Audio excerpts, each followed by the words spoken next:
Hey, quiet warriors. Let's be brutally honest for a moment. Most people will never look you in the eye and admit they don't like you. They will smile at you, laugh with you, shake your hand, and still wish you stayed far away from their lives. Dislike today rarely looks like open hostility. It hides behind politeness, empty laughter, forced kindness, and surface-level respect. And the most dangerous thing about it is that it makes you doubt your own perception. You start questioning your instincts. You wonder if you're imagining things, if you're overthinking, if maybe you're just too sensitive. But deep down, your intuition already knows the truth. Some people simply do not like you, and they don't have the courage to be honest about it. Marcus Aurelius once said, "You have power over your mind, not outside events." Realize this, and you will find strength. And the strength you need right now is the strength to see reality for what it is, not what you hope it to be. Because when you ignore the signs, you don't just lose time. You lose peace. You invest energy into people who secretly resent your presence, who smile while hoping you fail, who clap while waiting for you to stumble. This isn't just about hurt feelings. This is about reclaiming your emotional territory. This is about protecting your energy, your dignity, your self-respect. Because nothing drains you faster than trying to win the approval of someone who has already decided you don't deserve it. And here's the part most people don't want to admit: dislike is rarely loud. It's subtle. It's quiet. It's hidden in patterns, tone, behavior, and silence. If you've ever walked away from a conversation feeling smaller, doubting yourself, replaying their words in your head wondering why it didn't sit right, this message is for you. And before we go any further, if you value clarity, emotional intelligence, and learning how to protect your peace in a world full of fake energy, make sure you hit that subscribe button right now. This channel isn't here to entertain your ego, it's here to sharpen your awareness and grow your mindset. Subscribe and become someone who sees clearly, not someone who lives in emotional illusions. Now let's pull back the curtain and expose the truth. 7 signs to show that someone dislikes you and is hiding it. Number 1, they constantly joke about your flaws. There's a special kind of damage that comes from someone laughing at you while pretending it's harmless. It starts small. A joke about the way you talk. A comment about how you dress. A subtle laugh at your mistakes. They wrap it in humor and then add the classic defense, "I'm just playing." But those jokes don't feel light. They don't feel kind. They land differently. They stay with you longer than laughter should. Epictetus reminds us, if anyone tells you that a certain person speaks ill of you, do not make excuses about what is said of you but answer, "He was ignorant of my other faults, else he would not have mentioned these alone." And while that may sound humorous on the surface, the truth is more emotional. These people are not joking with you. They're carving at you. They're testing how much disrespect you're willing to tolerate. They rarely joke about your strengths. They don't playfully tease your achievements. Their humor has a direction, and that direction is always downward. Toward your insecurities. Toward your weak points. Toward the places that already feel tender inside you. It is not coincidence. It is strategy. And here's the painful part. The more you laugh along, the more they push. Because in their mind, your silence becomes consent. You become a safe target. Someone they can chip away at without consequences. And over time, you start internalizing the narrative they plant. You start seeing yourself through their lens. You shrink without realizing who handed you the scissors. Seneca said, "The greatest remedy for anger is delay," and the same applies here. Pause. Observe. Question. Is this joke building connection or destroying confidence? Is this humor mutual or one-sided? Is this playfulness or disguised contempt? You don't owe anyone access to your dignity. And if protecting your emotional boundaries makes someone uncomfortable, that discomfort is not your problem. It's the price of their disrespect catching up to them. If someone consistently uses humor to belittle you, they are not trying to connect with you. They are trying to position themselves above you. And you were never meant to kneel for someone else's amusement. If this message is resonating with you, this is your sign. Subscribe now because every video here is designed to help you reclaim your self-worth, understand human behavior, and master emotional resilience. Don't just watch. Join the movement. Number 2, they give compliments that feel like quiet insults. You know the type of compliments such as, "You're surprisingly smart. This is actually good for someone like you. Wow, you did better than I expected." On the surface, it sounds supportive. But underneath, there's tension. There's a subtle sting. It's praise dipped in poison. Marcus Aurelius taught, reject your sense of injury and the injury itself disappears.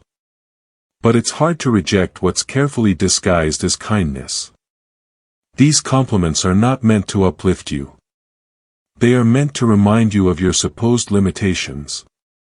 To place an invisible ceiling above your potential. They're saying you succeeded, but you weren't expected to. That your win is an exception, not the standard.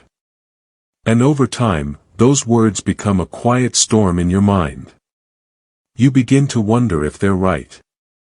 If maybe you really are only good for someone like you.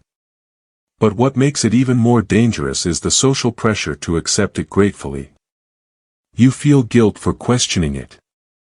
You feel ungrateful for noticing the insult hidden inside the praise.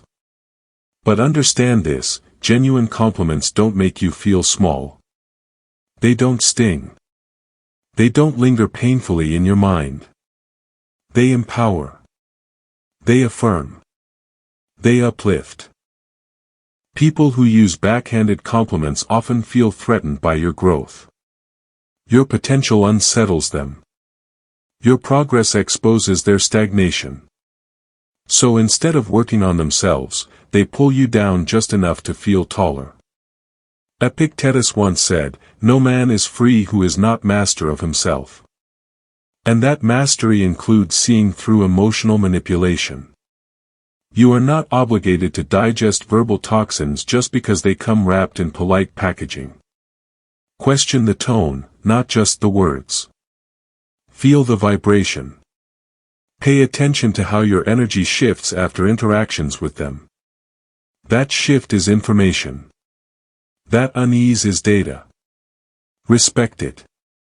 And if your goal is to become emotionally intelligent, socially aware, and mentally unshakable, this is your invitation to subscribe. Every word here is crafted to strengthen your awareness and sharpen your perception. Click that button and walk with clarity. Number 3, they subtly exclude you from plans.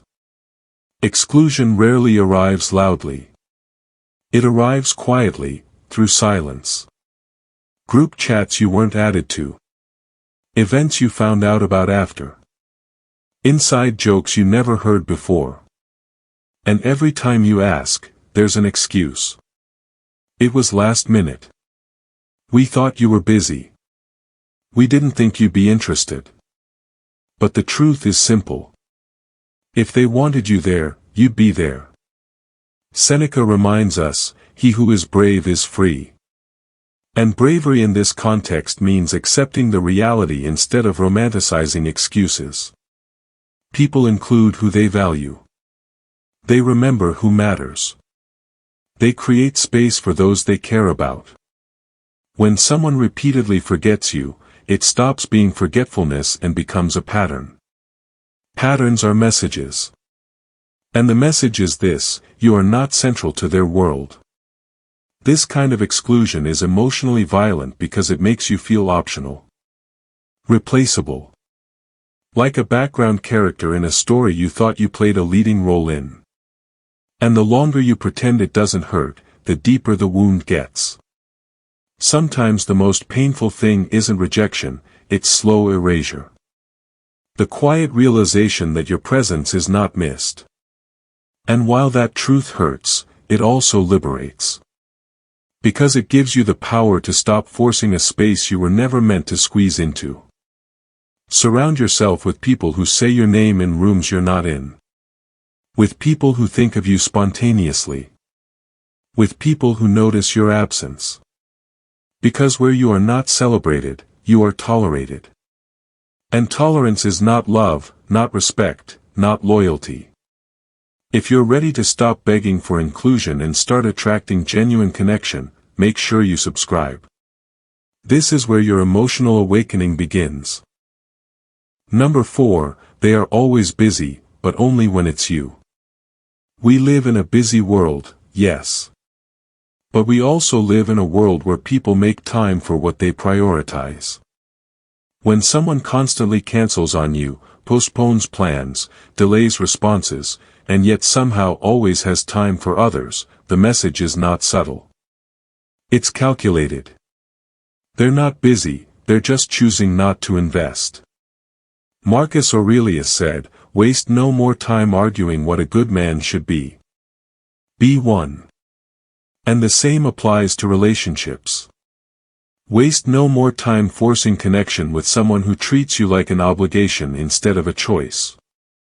When every invitation you send gets postponed, when every call goes unanswered but social media shows them laughing elsewhere, understand this, you are being emotionally sidelined. And the most dangerous part? You start adjusting your worth to fit their availability. You become understanding. You lower your expectations. You normalize inconsistency. You slowly train yourself to accept crumbs. But worth is not proven by patience. Worth is proven by standards. You are not asking for too much. You are asking the wrong people. And the moment someone feels like your presence is optional, that relationship has already lost its balance. This is where discipline enters. The discipline to walk away. The discipline to stop explaining. The discipline to choose self-respect over attachment.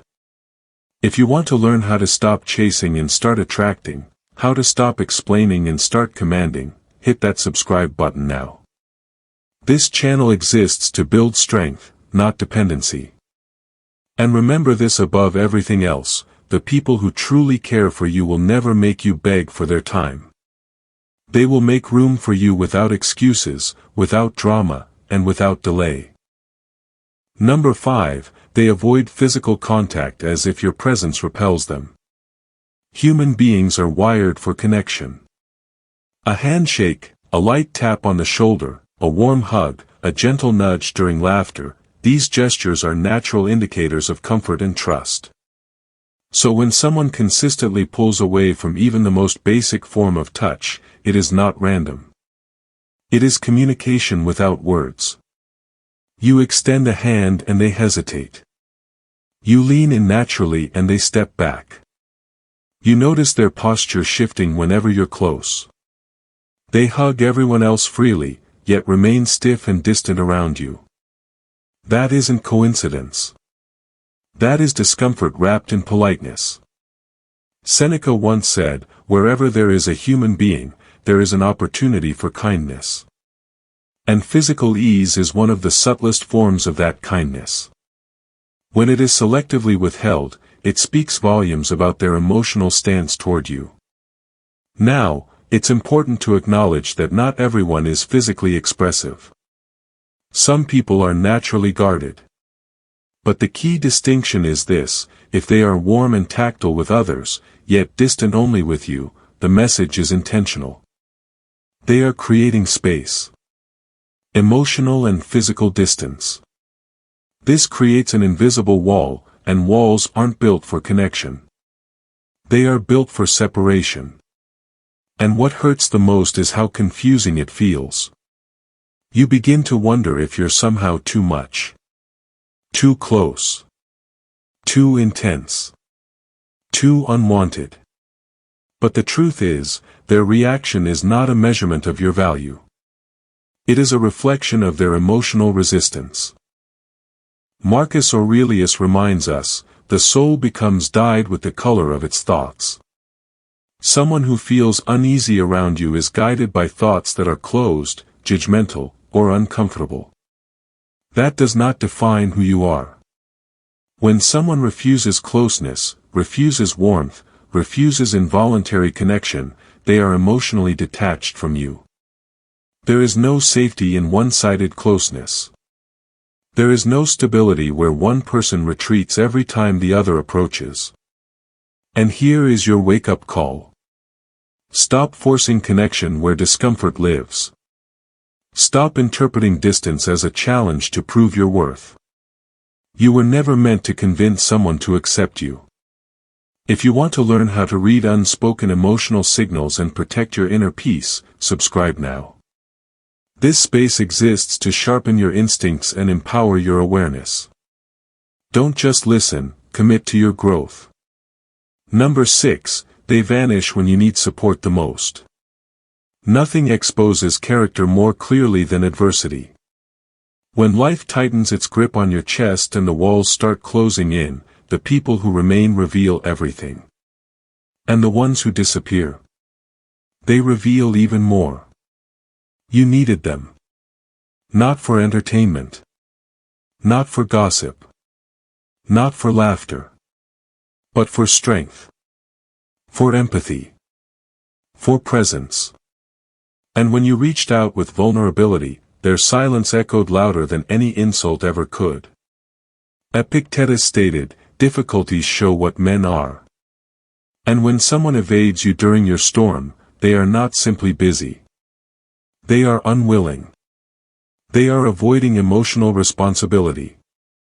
They are choosing comfort over loyalty. Support isn't proven in celebration. It is proven when things are inconvenient. When your sadness interrupts their schedule. When your struggle is no longer aesthetic but heavy. That is when true connection shows up.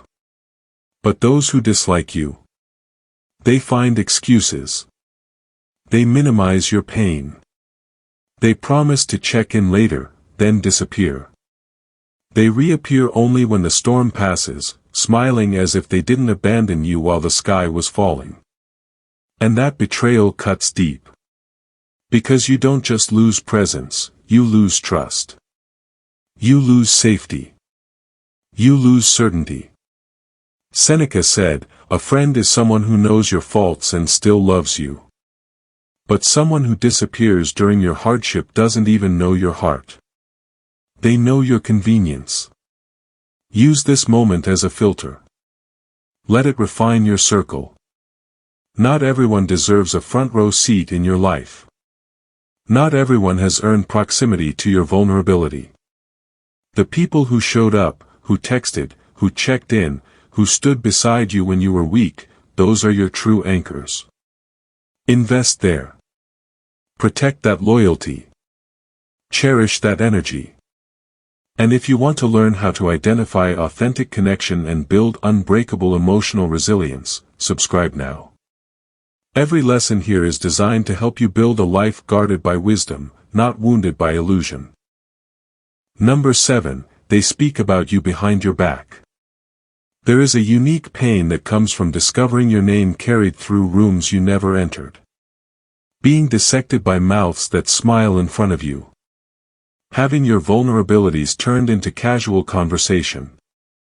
Gossip is not harmless. It is betrayal in disguise. And when someone tells you what another said about you, the most important question isn't what was said, but who said it. People who truly respect you will defend you in your absence, not discuss you for entertainment. Marcus Aurelius understood this clearly when he said, "It is not what happens to you, but how you react to it that matters." And the strongest reaction is not rage. It is clarity. Someone who speaks ill of you behind closed doors but greets you warmly to your face lacks integrity. They lack courage. They lack character. They enjoy the illusion of kindness while practicing quiet sabotage. And here's the harsh truth you must accept. If they gossip with you, they will gossip about you. Conversations that feed on negativity are not bonding moments. They are breeding grounds for betrayal. When someone transforms your private struggles into public stories, when your words are repeated out of context, when your name becomes entertainment, that is not friendship. That is social violence dressed as conversation. Epictetus reminds us, keep silence for the most part, and speak only when you must, and then briefly. Those who lack discipline in speech often lack discipline in loyalty. The moment you discover someone is spreading your personal life, stop sharing your inner world with them. Silence is not weakness. Silence is protection. There is greatness in walking away without noise. Without chaos. Without revenge. Just awareness. And if you are tired of emotional betrayal and ready to build boundaries that protect your peace, hit subscribe now. This channel is your guide to stronger discernment and higher self-respect. Now here is the truth most people fail to face. Not everyone around you is meant to love you. Not everyone smiling at you respects you. Not everyone laughing with you wants to see you win. Some people only tolerate you. Some secretly resent you. Some are waiting for your downfall. And yet, the most powerful thing you can do is not chase validation, not demand clarity, not beg for honesty, but walk away with dignity. Seneca said, "The greatest power is to remain calm in chaos." And there is no greater chaos than discovering someone you trusted does not value you. So hear this clearly. You do not need to please those who misunderstand you. You do not need to prove yourself to those who have already judged you. You do not need to stay where you are not respected. Your peace is priceless. Your presence is valuable. Your energy is sacred. And the moment you stop tolerating disrespect is the moment people either rise to meet your standards or fall away from your path. This is not about bitterness. This is about wisdom. This is about seeing clearly. This is about choosing yourself. If this message awakened something in you, strengthened your awareness, or gave voice to pain you couldn't explain, then do not walk away without subscribing. This is more than a channel. This is a discipline. A mindset. A brotherhood of clarity and emotional strength. Subscribe now and step into a higher level of self-awareness, emotional intelligence, and unshakable confidence. Because the moment you recognize who truly values you, is the moment your life shifts from survival to mastery. And remember the words of Marcus Aurelius. The best revenge is to be unlike him who performed the injury. Choose peace. Choose clarity. Choose self-respect. And choose to stay connected here. This is Stoic Quiet Strength, Power in Silence.